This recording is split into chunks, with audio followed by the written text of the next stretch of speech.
Donc Frédéric, vous êtes en charge du remplacement des ardoises de cette cathédrale du XIIe siècle, en plein cœur de notre ville.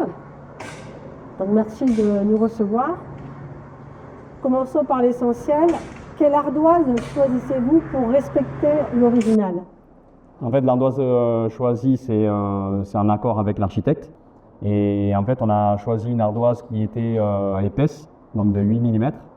Et pour avoir cette quantité d'ardoise et cette qualité d'ardoise, on la prend dans un pays limitrophe, l'Espagne.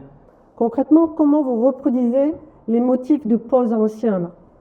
En fait, c'est une technique de pose qui est très classique, hein. C'est une pose au clou, c'est-à-dire qu'en fait, il n'y a pas de crochet pour retenir l'ardoise. L'ardoise est percée et elle est clouée dans un support en bolige avec des clous en cuivre. Passons maintenant au défi technique de ce chantier hors norme. Pourquoi cet échafaudage est-il géant? Alors c'est un monument, rien que l'échafaudage c'est un monument, tout simplement. Pourquoi? C'est parce qu'en fait on s'en est servi pour mettre un parapluie au-dessus.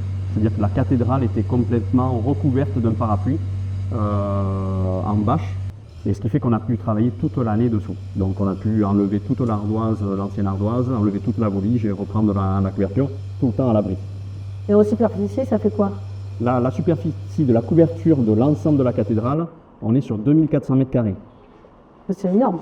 Ah, c'est énorme, c'est le plus gros chantier qu'on aura fait. C'est vrai. Donc c'est très très ambitieux.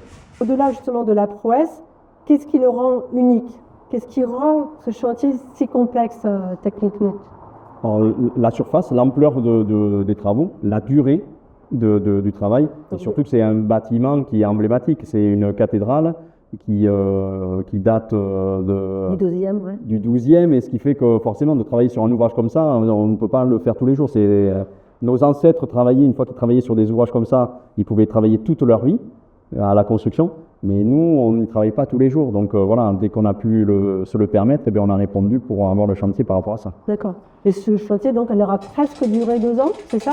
Quasiment, oui. Et quelle émotion vous marque le plus ici, justement? L'émotion, c'est surtout de travailler après nos ancêtres. C'est de reprendre de la conservation d'un ouvrage comme ça. Mais je trouve qu'il y a beaucoup d'émotions parce qu'on retrouve vraiment des techniques très anciennes. Alors, je le trouve plus sur la charpente parce que la couverture elle a été refaite depuis la création de la cathédrale, ça c'est évident. Mais la charpente, elle est très vieille et je trouve qu'il y avait quelque chose un peu d'émotionnel en travaillant dessus, quoi. Je me suis dit, les anciens, ils étaient très forts pour manipuler des pièces de bois aussi grandes et aussi lourdes pour pouvoir les monter à cette hauteur. Bon, Et son nacelle, probablement. Ah oui, c'était tout à la main, ça devait être titanesque.